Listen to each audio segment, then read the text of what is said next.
दोस्तों नमस्कार, राजेंद्र द्विवेदी, evidmedia.com। दोस्तों जो वीडियो बना रहे हैं वो लीक से हटकर बना रहे हैं, नई नई इन्फॉर्मेशन, जनता से जुड़ी समस्याओं का वीडियो बना रहे हैं।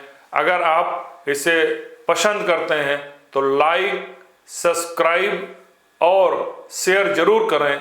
आज मैं फिर उस हाउसिंग ग्रुप के बारे में बात कर रहा हूं जिसने हजारों लोगों के अरबों रुपए लूटा है। वो है अंसल ग्रुप और अंसल प्रॉपर्टीज इंफ्रास्ट्रक्चर लिमिटेड जो ग्रुप है, इसके मालिक हैं प्रणव अंसल और सुनील अंसल। एक महीना पहले विधानसभा में मुख्यमंत्री योगी आदित्यनाथ ने कहा था कि अंसल ग्रुप में, अंसल हाउसिंग में जिन लोगों के पैसा जमा है उन्हें एक एक पैसा दिलाया जाएगा। और ये भी कहा था कि अंसल के जो काले कारनामे हैं वो सब समाजवादी पार्टी के समय हुए थे और एक एक चीज की मॉनिटरिंग होती है और मॉनिटरिंग करते करते जब पकड़ में आए तो उसको जहां जाना था वहां पहुंचा भी दिया, जहां जाना था वहां पहुंचा भी दिया है। लेकिन आपका भी नमूना देखने को मिला है जिसके खिलाफ एफआईआर दर्ज करने का मैंने आज आदेश दिया है।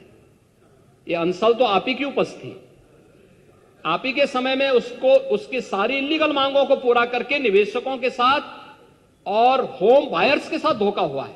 ये सब समाजवादी पार्टी के समय में सारे काम हुए हमारे सामने। उसको हमने कभी उसको ध्यान को नहीं किया। आपने उसके लिमिट को बढ़ाया था, हमने उसको घटाया था और शिकंजा कस करके आज उसको इस स्थिति में पहुंचा देंगे। अगर एक भी होम बायर के साथ धोखा किया तो सारी प्रॉपर्टी को भी जब्त कर लेंगे। किसी होम बायर के साथ खिलवाड़ नहीं होने देंगे।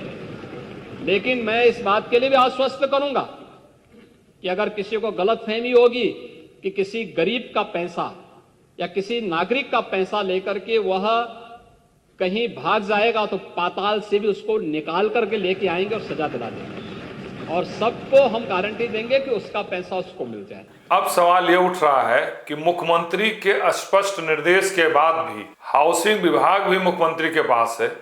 अभी तक चूहा बिल्ली का खेल चल रहा है। कभी एलडीए कह रहा है कि 400 करोड़ का बंधक गोमती बेच दिया और उसके खिलाफ शासन को रिपोर्ट भेजी जाएगी कि उसके हाईटेक टाउनशिप के लाइसेंस निरस्त किए जाएं। 28 तारीख को ये एलडीए कहता है शासन को की रिपोर्ट भेजी जाएगी। रिपोर्ट भेजा कि नहीं भेजा। आज एक नया प्रकरण आ गया। अब आवास विकास भी इस दंगल में कूद पड़ा है। आवास विकास भी कहा है कि उसकी जमीन के पास हेराफेरी की है और 58 करोड़ रुपए का आवास विकास ने भी दाव पेश किया है। इसी बीच इसको जो एनसीएलटी ने इन्हें दिवालिया भी घोषित कर दिया है।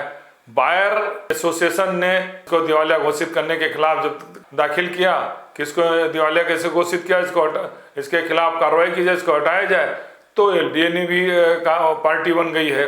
अब आवास विकास भी उसमें पार्टी बन जाएगी। लेकिन सवाल ये उठ रहा है, मुख्यमंत्री के स्पष्ट निर्देश के बाद भी यह अंसल, प्रणव अंसल, सुनील अंसल गिरफ्तार नहीं हो रहे हैं, कोई कार्रवाई नहीं हो रही है। विभागों के बीच में, पुलिस के बीच में चूहा बिल्ली का खेल चल रहा है।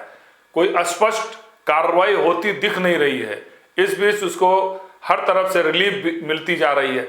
इसके पीछे जो कारण पता चला कि भ्रष्टतम अधिकारियों का एक बहुत बड़ा नेक्सस, उसमें नौकरशाह के अलावा राजनेता भी है जो लखनऊ से के दिल्ली तक इसके मदद करने में लगे हुए हैं। इसलिए योगी आदित्यनाथ के स्पष्ट निर्देश के बाद भी एक अधिकारी का कहना है कि कार्रवाई बड़ी धीमी गति से चल रही, अलग अलग दिशा में चल रही है।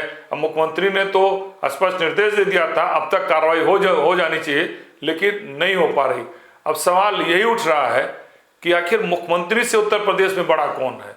विभाग भी मुख्यमंत्री के पास है, हाउसिंग विभाग मुख्यमंत्री के पास है। मुख्यमंत्री ने सदन में स्पष्ट रूप से घोषणा भी कर दी है। 50 से अधिक मुकदमे भी दर्ज हो चुके हैं, रोज नए नए मुकदमे दर्ज हो रहे हैं। एलडीए भी इसको भ्रष्टतम कैटेगरी में घोषित कर दिया कि इसने 400 करोड़ रुपया की लूट की है। एलडीए की 58 करोड़ का आवास विकास भी हो गया। लेकिन अभी जैसी कार्रवाई होनी चाहिए, जो योगी आदित्यनाथ का तेवर है निर्देश के बाद कार्रवाई करने का, वो ना तो हाउसिंग विभाग कर रहा है, ना एलडीए कर रहा है और ना पुलिस कर रही है। धन्यवाद।